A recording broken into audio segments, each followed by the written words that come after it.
history is an extremely important subject.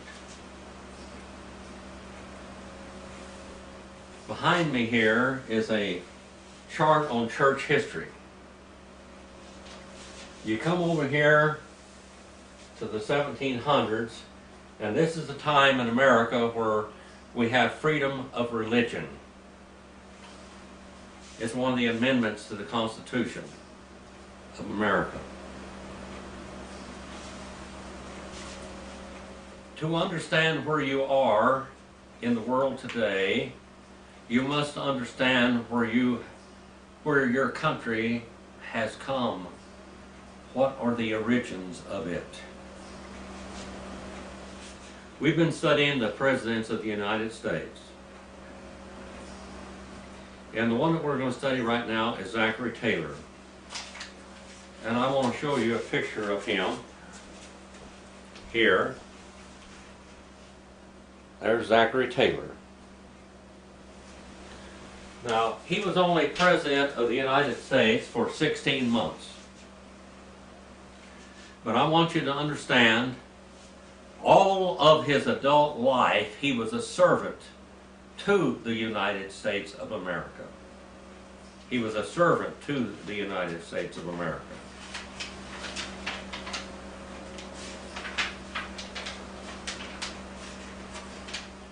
Zachary Taylor was a military man. Now, in America, sometimes we don't honor our military like we should. In American history, we have had a lot of senseless and useless wars at times, brought on by presidents and economic opportunists in America. But it is not the fault of the military man that they're out there in the Persian Gulf or someplace, Vietnam or whatever, doing a job making people money, lining their pocketbooks.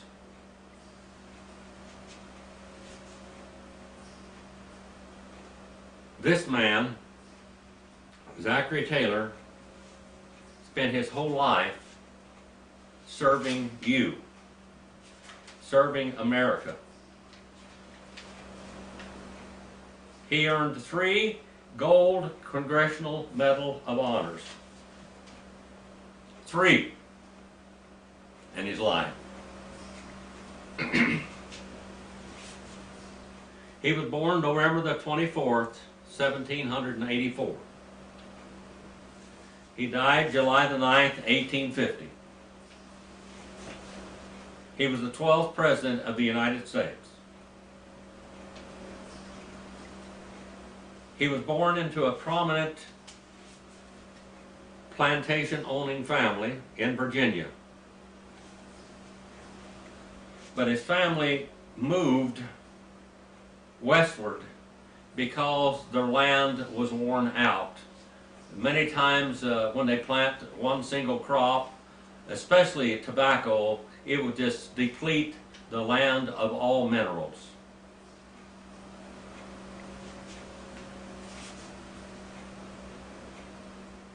He had no political history at all before he ran for President of the United States. He was a servant. He was a warrior. He was a soldier. He was the last president that was born before the adoption of the United States Constitution.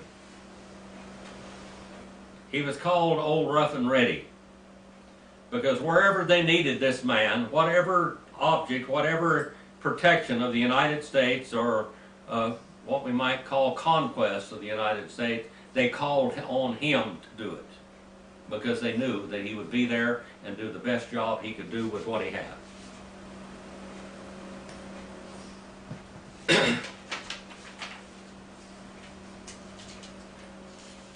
Taylor was kind of a middle-of-the-road man.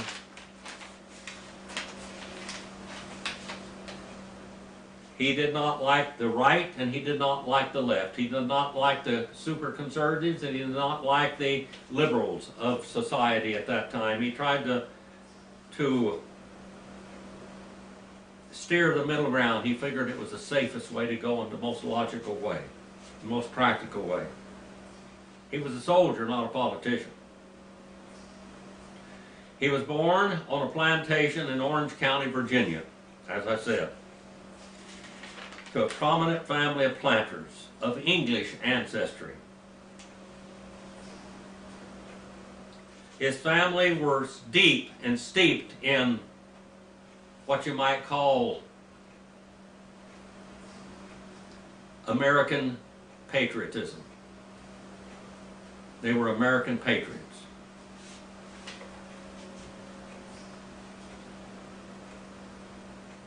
His birthplace could have been Hare Forest Farm, the home of his maternal grandfather, William Strother.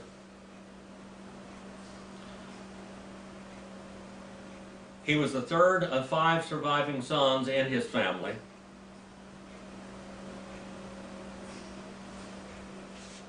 He had 3 younger sisters. His mother was Sarah Dabney Strother Taylor. His father was Richard Taylor and had served as a lieutenant colonel in the American Revolution. These people were patriots. That's what he knew. That's how he was raised. He was raised to die for his country if need be, because the country was more important than a single solitary person. Zachary Taylor saw men by the thousands lay their lives down for this country. And he knew what shedding blood and what the last heartbeat or the last breath of a soldier would be. He was a descendant of Elder William Brewster, a Pilgrim leader in the Plymouth colony, a Mayflower immigrant and signer of the Mayflower Contract. And Isaac Allerton Jr., a colonial merchant, colonel and son of Mayflower Pilgrim Isaac Allerton, and Fear Brewster. Taylor's second cousin through the line was James Madison, the 4th President of the United States. He was a member of the famous Lee family of Virginia, and a third cousin of Confederate General Robert E. Lee, and by the way, he was the superintendent of West Point. Lee's wife, Robert E. Lee's wife, was a descendant of George Washington's wife.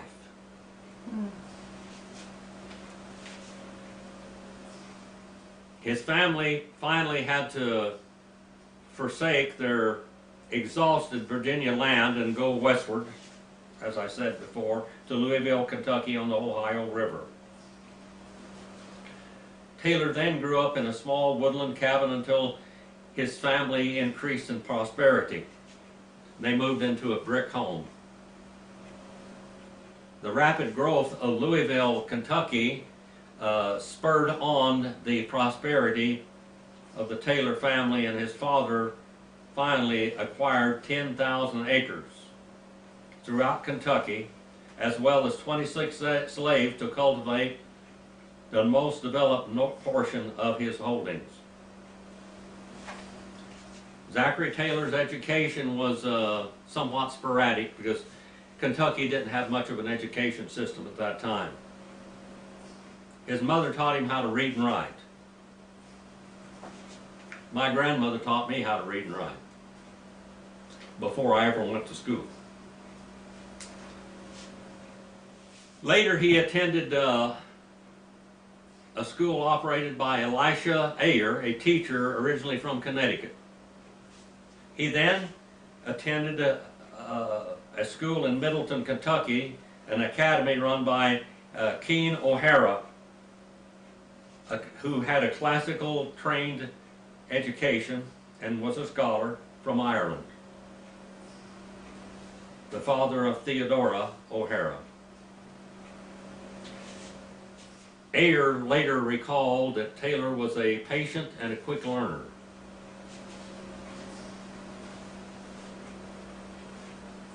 All of his early letters and his correspondence show that he did not have a real good grasp of spelling or grammar. And his handwriting was somewhat difficult to read, but his grammar and spelling improved, but his handwriting was not the same. In June 1810, Zachary Taylor married Margaret McCall Smith, or Peggy Smith. She came from a prominent family of Maryland planters. She was the daughter of Major Walter Smith, who had served in the Revolutionary War. A family of heroes. Zachary and his wife had 6 children. Reading through my notes here. Sarah Knox, or Knoxie Taylor, 1814 to 1835. By the way, Sarah, or Knoxie, married Jefferson Davis, which would become the future president of the Confederate States of America in 1835.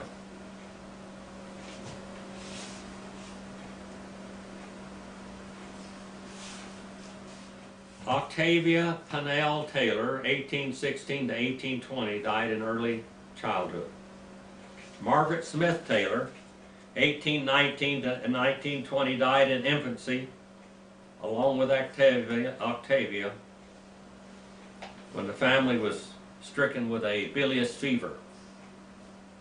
Mary Elizabeth Betty Taylor, 1824 to 1909, married William Wallace Smith Bliss in 1848, and he died in 1853. And she again married Philip Pendleton Dandridge in 1858. Then his son, Richard or Dick Scott Taylor, 1826 to 1879. And he became a Confederate Army general. And he would marry Louise Mary Meredith Bringer in 1851.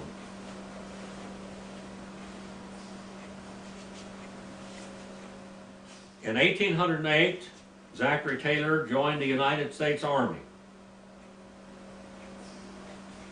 receiving a commission of First Lieutenant of the Kentuckian 7th Infantry Regiment.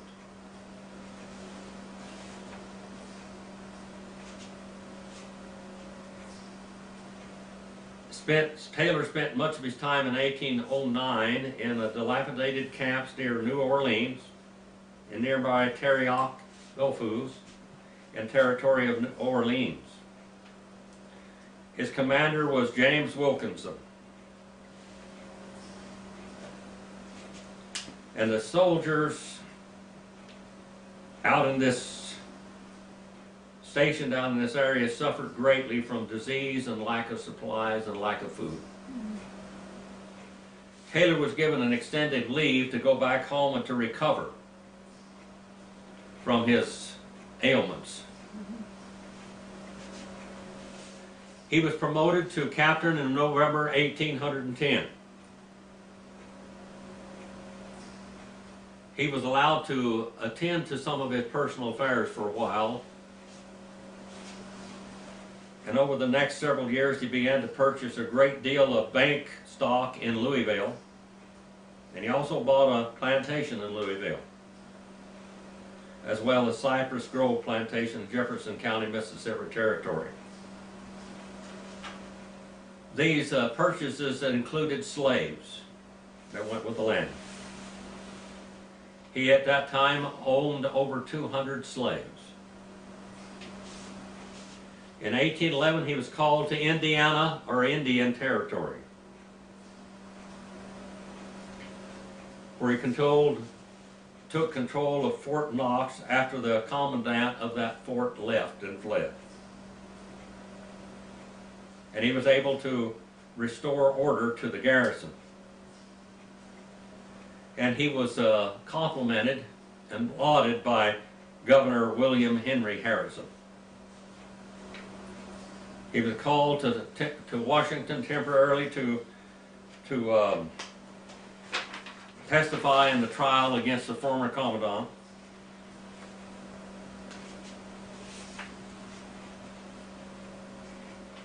Taylor was successfully defend Fort Harrison in the Indiana Territory from Indians attacked, led by Tecumseh.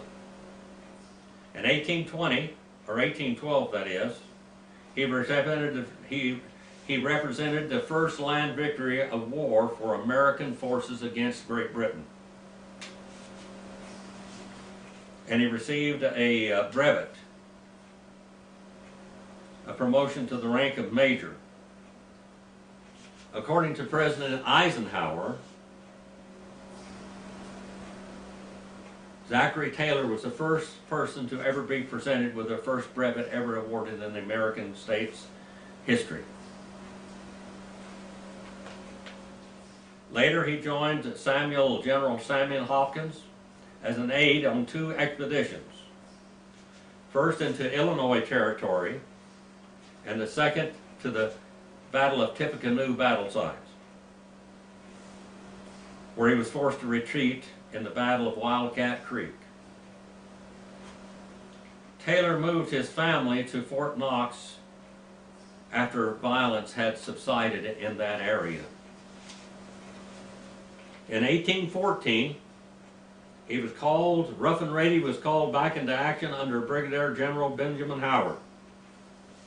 Then Howard fell sick and he had to take his control. And he led a 430-man expedition into St. Louis up the Mississippi River in the Battle of Credit Island, where Taylor defeated the Indian forces there, but retreated after the Indians were joined by their British counterparts and allies. He built Fort Johnson near present-day Wausau, Illinois. Upon Howard's death, Taylor was ordered to abandon the fort and retreat to St. Louis, and he was reduced to the rank of captain when the war ended in 1815. He resigned from the Army, but he re-entered the Army 1 year later after gaining commission as major. He was a commander of Fort Howard at Green Bay, Michigan Territory. Then he returned to Louisville with his family for a while. In 1819, he was promoted to the rank of lieutenant colonel and dined with President James Monroe and General Andrew Jackson. Finally, in late 1821, Taylor took the 7th Infantry to Natchitoches, Louisiana, on the Red River. On orders from General Edmund P. Gaines, they set out to locate a new post, more convenient to the Sabine River frontier. He established Fort Jessup near there. In November 1822, he was transferred to Baton Rouge on the Mississippi River frontier, where he remained until 1824. Now remember, this man is doing all of this away from his family. He's serving America. This man is not lining his pockets with gold.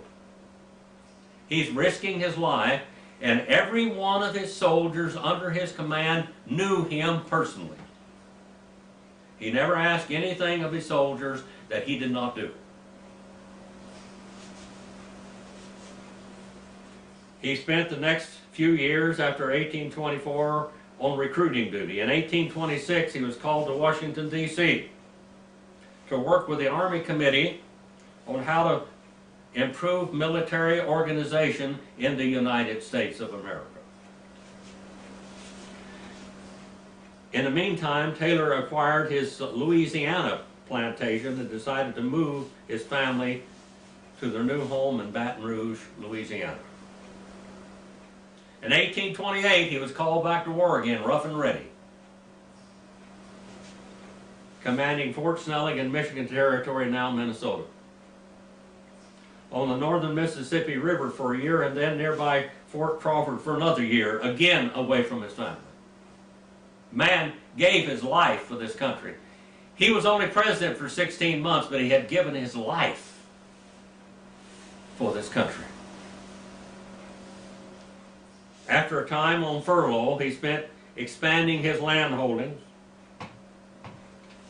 Taylor was promoted to colonel of the 1st Infantry Regiment in 1832. Then the Black Hawk War was beginning in the West. Taylor campaigned under General Henry Atkinson. He would later defend against Black Hawk's forces throughout the summer. Finally, the end of the war in August 1832 signaled the final Indian resistance to United States or American expansionism. They finally gave up, so to speak, and gave up their ancestral lands. Now, not one bit of this was done with any conscious, what we might call, sympathy toward the Indian at all, and I am American Indian. My family went through all of this on the other side of the story. But Zachary Taylor was doing the wishes of his government. Many times he did not think that the government was doing the right thing, but he was under orders and he did his best with what he had. Always. He always tried to advance the opportunities for the American states.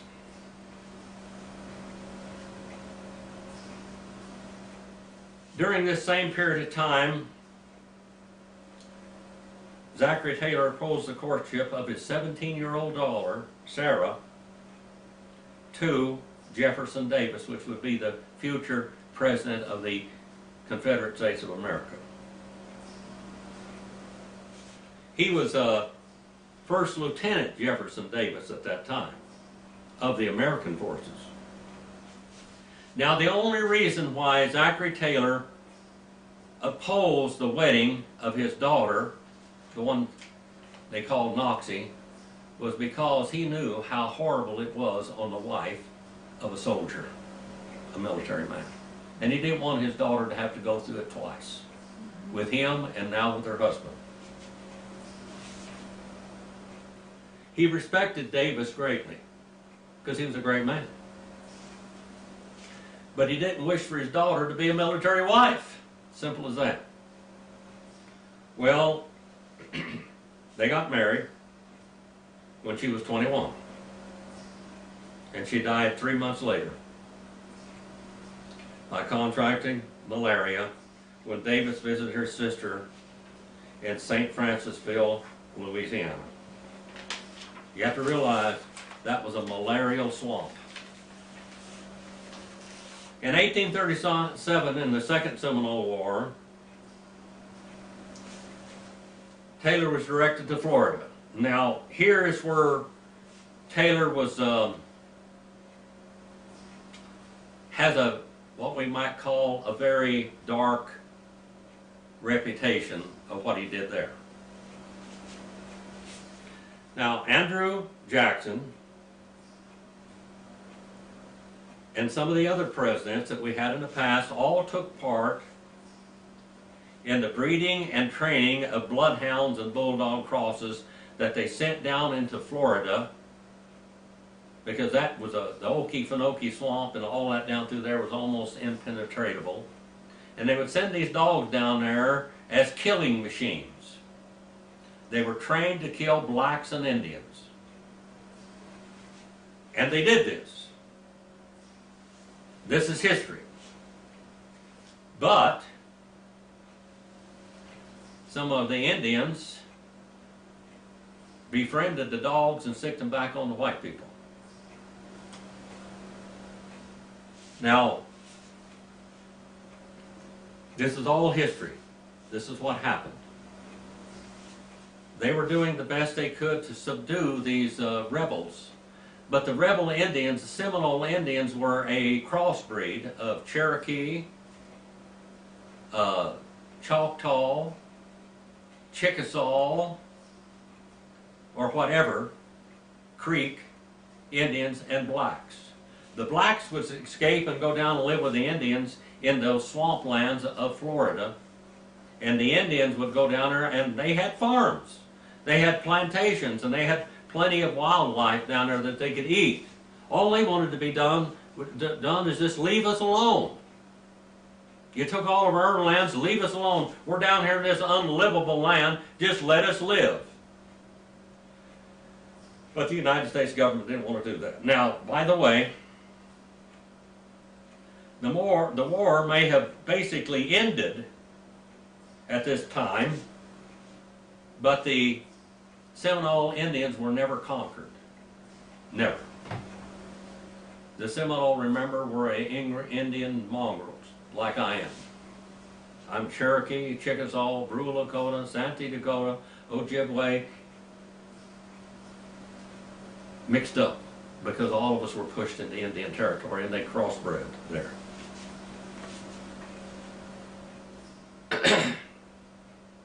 Finally, after relief was finally granted to Taylor, he spent a whole comfortable year touring the nation with his family, meeting with other military leaders.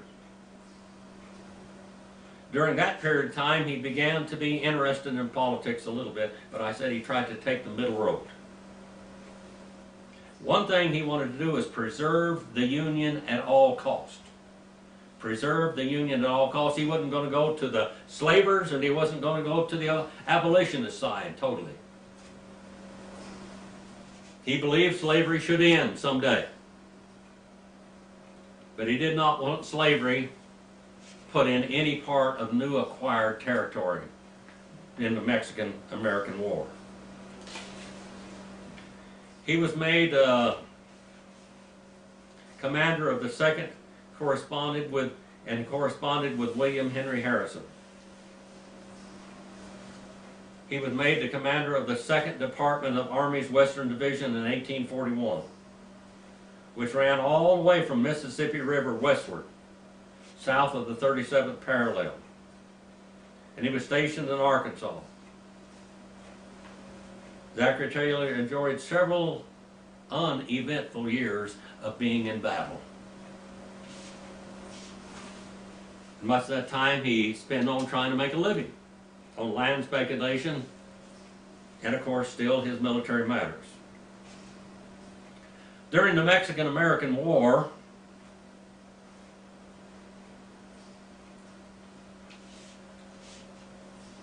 James Polk had sent him down there. He sent him down there with well-trained men to beginning with.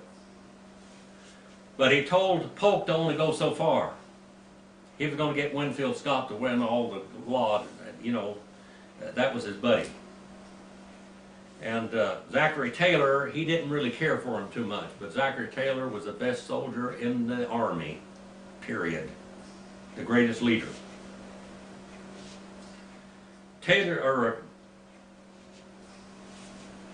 Polk was looking for a way to get into the Mexican War because he wanted to take California, he wanted to take Arizona, New Mexico, and of course they took Texas as a state, all from Mexico. When they allowed Mexico to come in and become part of the United States, Mexico would not honor that. And they did not want to honor the Rio Grande River as the boundary point. Polk was just looking for a reason to get in there and take all of this land and to gain it all for the United States of America. It was kind of a poor excuse for a war, but what he did, if you live in California, Nevada, Arizona, Utah, all of these states during there, and even Oregon, Polk took it to build up the forces of America so America would be a formidable enemy of anybody in the world. In other words, America could defend herself against all comers. And that's what they wanted to do. They wanted to make America a sovereign nation that would not have to answer to Spain or France or Germany or Russia or anyone. And wanted to protect the American borders from other colonizers of any kind, Russia, whatever.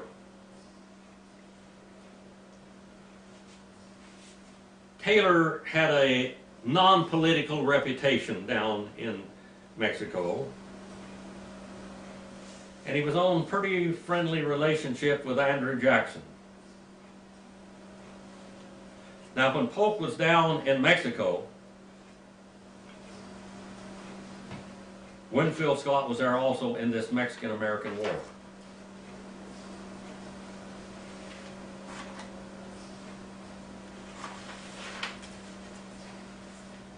After crossing the Rio Grande in September, Taylor inflicted heavy casualties upon the Mexicans at the Battle of Monterrey. He captured that city in 3 days.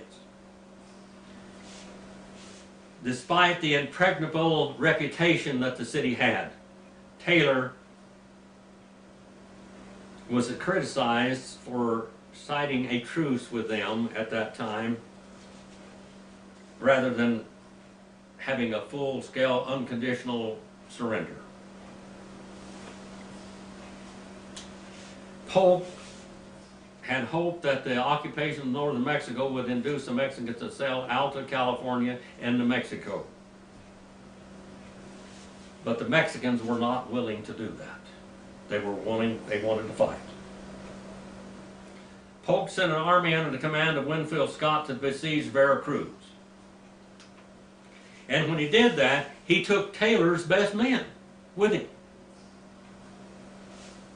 And Taylor was a much greater military leader than Scott was. Now, in the meantime, Santa Anna learns.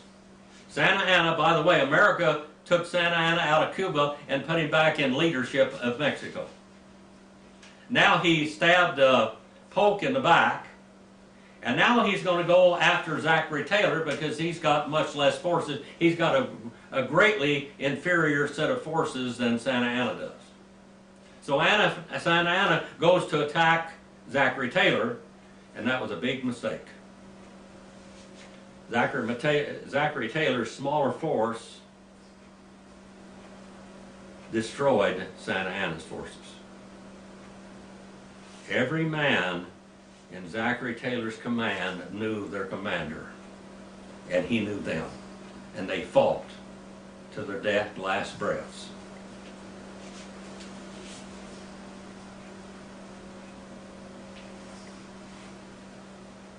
In recognition of Zachary Taylor's victory at Buena Vista, on July the 4th, 1847, Taylor was elected an honorary member of the New York Society of Cincinnati, the Virginia branch of which included his father as a charter member.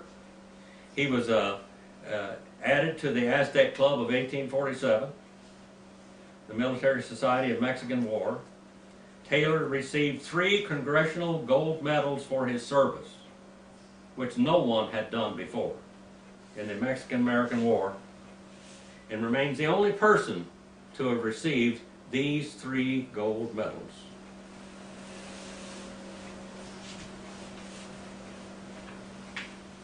Taylor whipped the socks off of all the Mexican army from city to city, from fort to fort. He remained in Monterrey until late November 1847 when he set sail for home.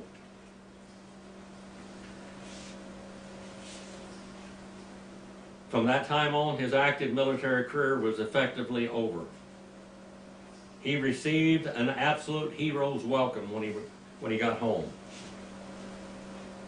which absolutely set the stage for his presidential election. Ulysses S. Grant, future president, and the great general in the Civil War, was under Taylor in the Mexican-American War. Now, Taylor did what he was supposed to do. He did what he was told to do. So did Ulysses S. Grant. Ulysses S. Grant said that Polk had perpetrated a war against Mexico that was absolutely uninitiated by them. And he said he thought that the Civil War in America was God's just reward for what America did in Mexico. But the Mexican War would actually be the greatest benefit to the American government, even though you might call it morally wrong. And people today say, well, that's the reason why we got so much border problems and everything else, because of what they did back then, what Polk did back then. Well, I'm going to tell you something. From coast to coast, from the north to the south, extremities of America, not one bit of it was anybody's but American Indians. It was all Native American land. When France came here, when Britain came here, when Spain came here, they ignored totally the inhabitants of the land. And the inhabitants of this land would feed the world with potatoes and tomatoes and squash and beans. Corn. And corn.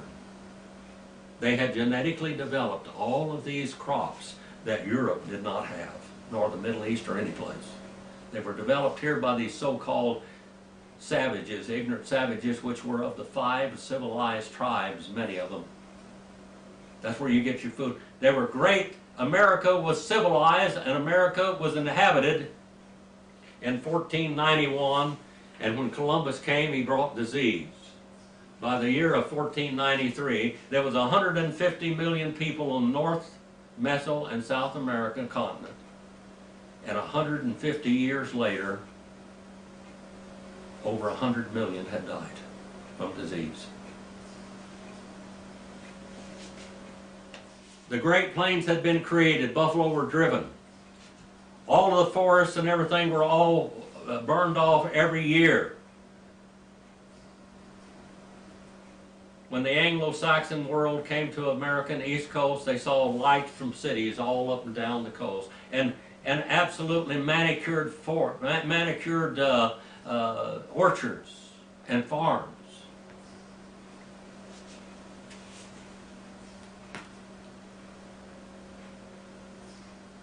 America took America from the Native American people.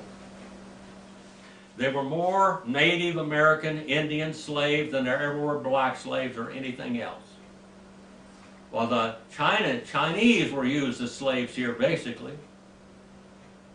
American Indians were sold as slaves as late as 1869, 4 years after the Civil War, in the state of California in Los Angeles. The plantations all the way from San Diego to the Oregon border were all slave plantations that went on until the early and mid-1900s with American Indians as slaves.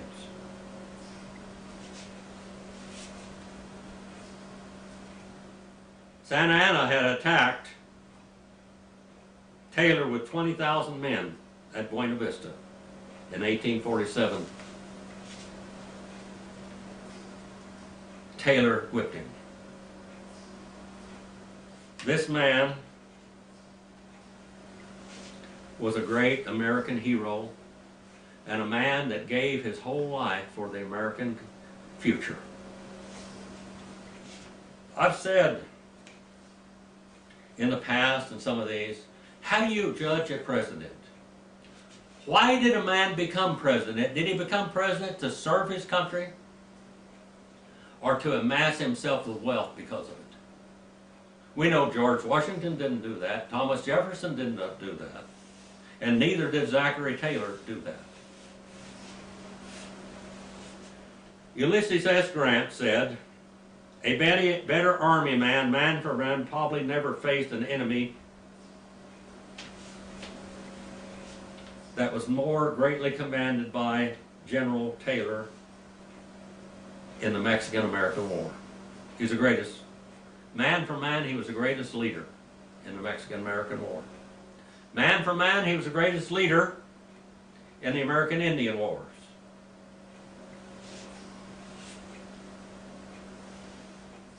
Grant said General Taylor was not an officer to trouble the administration, the government. much with his demands, but he was inclined to do the best that he could with the means given to him. He felt that his responsibility is going no further if he had thought that he was sent to perform an impossibility with a means given to him, he'd do it anyway. He would probably have informed the authorities of his opinion, but when they made a decision, he went on with what he was supposed to do. He would have gone on and done the best he could with what he had. Without parading his grievance before the public, no soldier could face either danger or responsibility more calmly than he did. These are qualities more rarely found than genius or physical courage. General Taylor never made any great show or parade, either in uniform or retinue.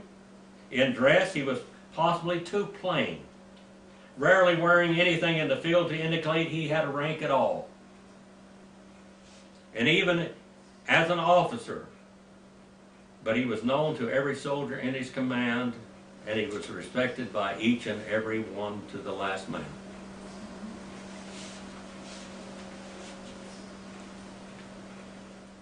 Taylor had never publicly revealed his political beliefs before 1848.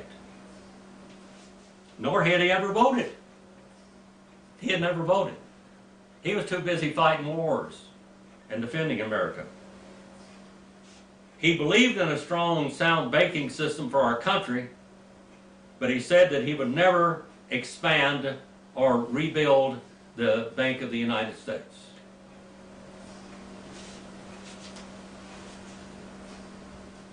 He said it was absolutely impractical to expand slavery into any of the western areas that the United States had acquired in the Mexican-American War.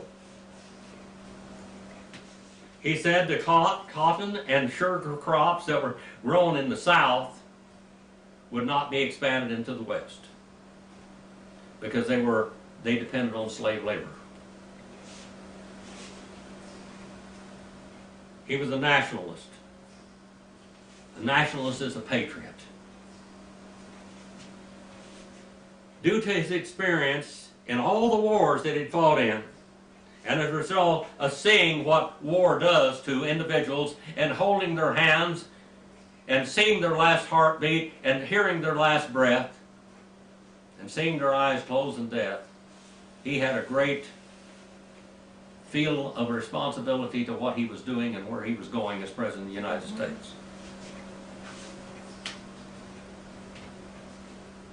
The Northerners and Southerners, neither one of them trusted Zachary Taylor too much. He believed in a low tariff, but a tariff only to support the states, not to gouge, not to prevent commerce. He said he believed the president should play no role in making laws. That was good. That was up to the Congress and the Senate. He did not support slavery in any of the other states or its expansion into new territory. He said that he would not support abolishing slavery in the southern states at that time. He wanted to unite the United States, not to divide it. We have a so-called president today that all he does is divide the country with racism, when racism is not even the issue. He'll always holler race. He would have really brought on the Civil War real fast, wouldn't he? This man tried to prevent the Civil War. In February 1848, Taylor said he wouldn't accept the party of either presidential nomination. Finally, he accepted the Whigs party as his party, even though he would not really follow the ideals of the Whig party. They finally, in a convention, chose Millard Fillmore to run with him as vice president. Choosing with Fillmore was largely an attempt to reconcile the Northern Whigs, who were furious at the nomination of a slave-owning Southerner, and all factions of the parties were all upset. But he was the only man that could win.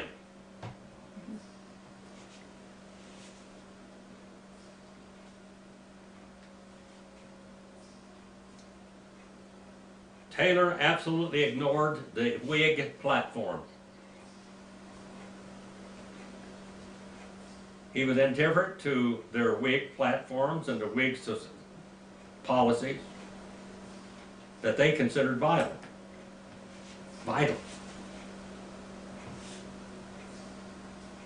Publicly, he did not like to answer any questions about what he believed.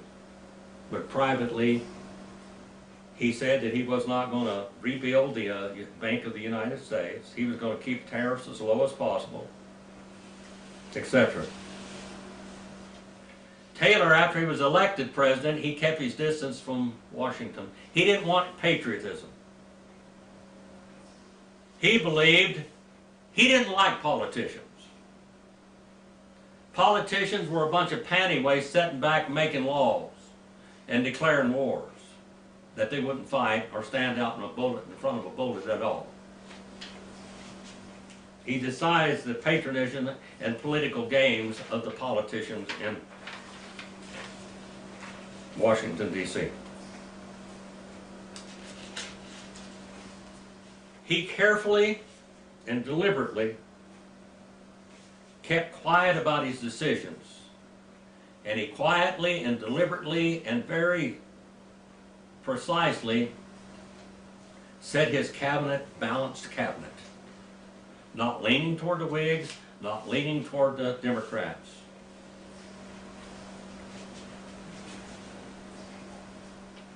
He got a man under his confidence called Clayton. And Crittenden had done a lot for him. But Crittenden had just been elected governor and he wasn't going to leave his post.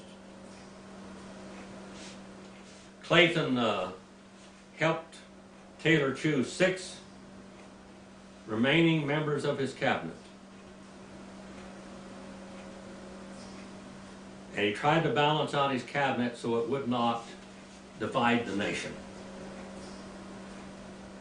He wasn't going to do anything that would set either party on fire. Don't we wish that Biden would take and read a little bit about this history? A little bit about it? Instead of trying to set a nation on fire? Finally, in January, Taylor began his trek to Washington, D.C.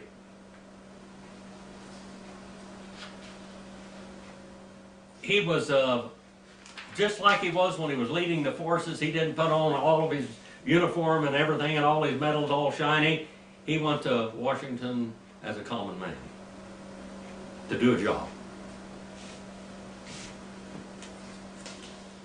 He believed that we should not entangle ourselves with demanding alliances with other nations.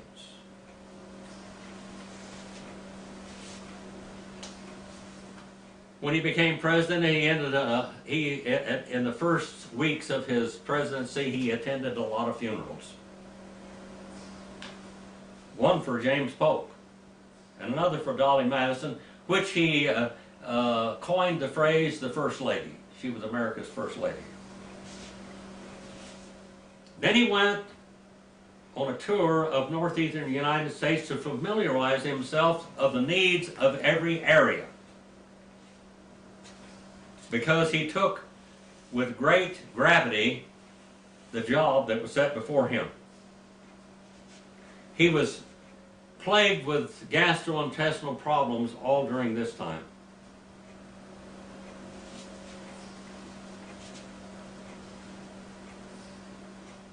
While he was a Southern slave owner, that is true. He believed that slavery was economically infeasible in any of the Mexican cessation of lands. Nor would he advise them to go cross in those areas. He tried to have a balance between the abolitionists and the Southern powers to be. He saw the California gold rush, and he tried to keep balance and timing in the nation. The Texas-Mexico border was not settled in his time, but he tried to set limits on it. He also was what we might call trouble with the Mormon problem. The Mormon problem.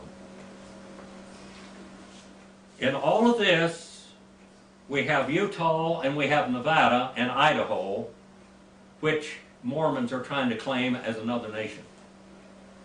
Did you know that? The Mormons were trying to claim these areas as another nation. Joseph Smith and then later Brigham Young had the militias. Of course, out here it was Brigham Young that had the militia. And he was a commandant of all the militia of the Mormon armies. So, around with all of this California, New Mexico, Nevada, Utah, Idaho problem with the Mormons was a problem with Mexico, the settling the borders, and Texas and New Mexico. Taylor would not be inaugurated on Sunday. He said that was a religious holiday and he wasn't going to be inaugurated, so he was inaugurated on the next day. And finally, when he made his inaugural speech, the State of the Union,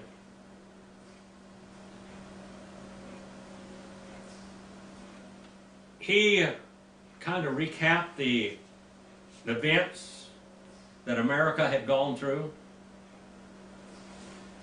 and the adjustments that America would have to make between states, and that all of these nations, little nations or states within the United States, should have personal, what we might call states' rights. And that no state should try to infringe upon another state's rights. He's trying to balance the people in the United States and prevent a civil war.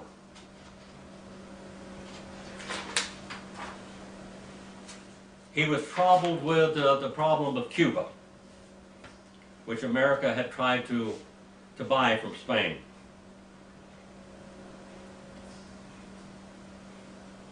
The Compromise of 1850, which was in the books, in the works at the time, would never go across Taylor's desk.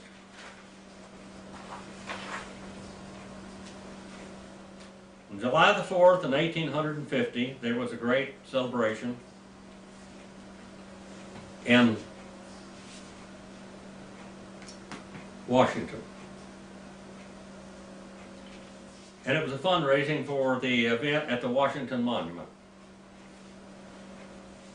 President Taylor had been out in the war zone in fighting with troops and lived off of rations a lot of his life. Most of his life he had lived on Army rations. And they said he just absolutely embellished himself with cherries and strawberries and all kinds of things on this day, and also ice cream. And that he afterwards became very ill.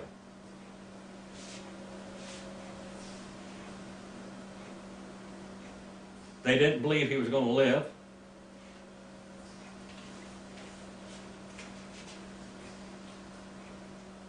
He had a fever. They were bleeding him to death.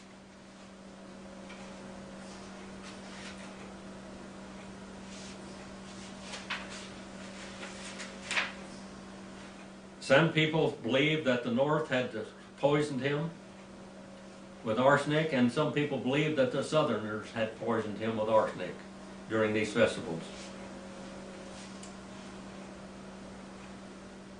He was receiving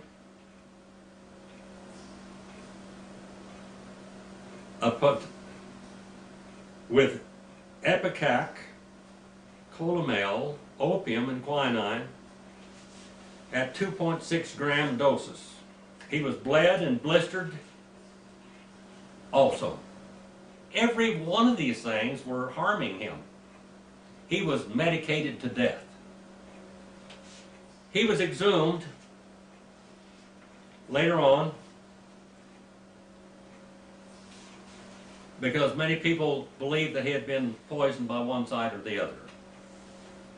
His body was exhumed, he was x-rayed and everything else they could do, and they thought maybe that he had contracted a type of cholera, intestinal, what they call cholera morbus.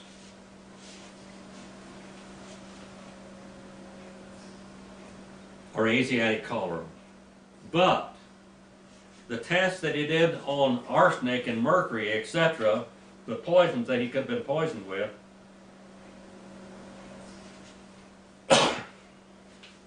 had to sneeze. Couldn't do anything but sneeze. That all of these things that they were giving him, and the tests that they did on his stomach and his hair tissue and etc., were fouled up. Today, we don't know whether he died of cholera or whether he died of poisoning.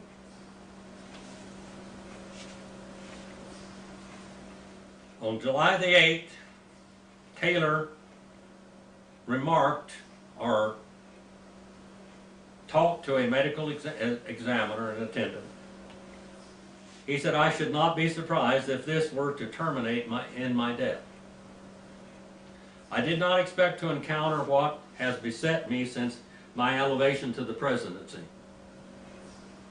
God knows that I have endeavored to fulfill what I conceived to be my honest duty. My honest duty. It wasn't his advancement, his lining his pockets with gold. This was a service that another service that he was doing for his country."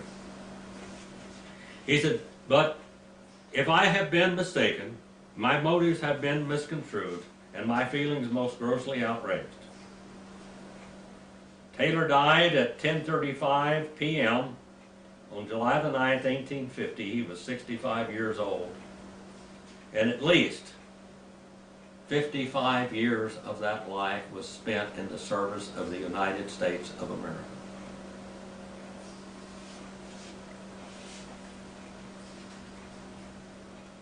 Fillmore, as soon as he attained the office of president, signed in the Compromise of 1850, which President Zachary Taylor had tried to do during his time.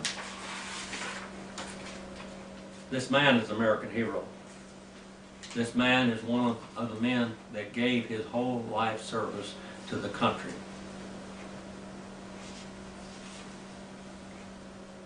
During this last year, they have gone and they've taken down statues of these great men and thrown them in the rivers, destroyed them. These are the men that built America that you have today. They gave their lives. This man gave his whole life in service. A humble man. A man that's faced death many, many times. A man that watched his men die many times. And he knew the cost of being a patriot. And he knew the cost of being American. Our Father, we send this message out, remembering what Romans the 13th chapter said, that you have established these governments, and hopefully this government was founded under God, and hopefully it will still stand for a few more years. And help us to glorify you in it, and help us to glorify you in our lives, and even in the life of this country, if we're allowed. In Jesus' name we pray. And Father, please forgive me where I failed you.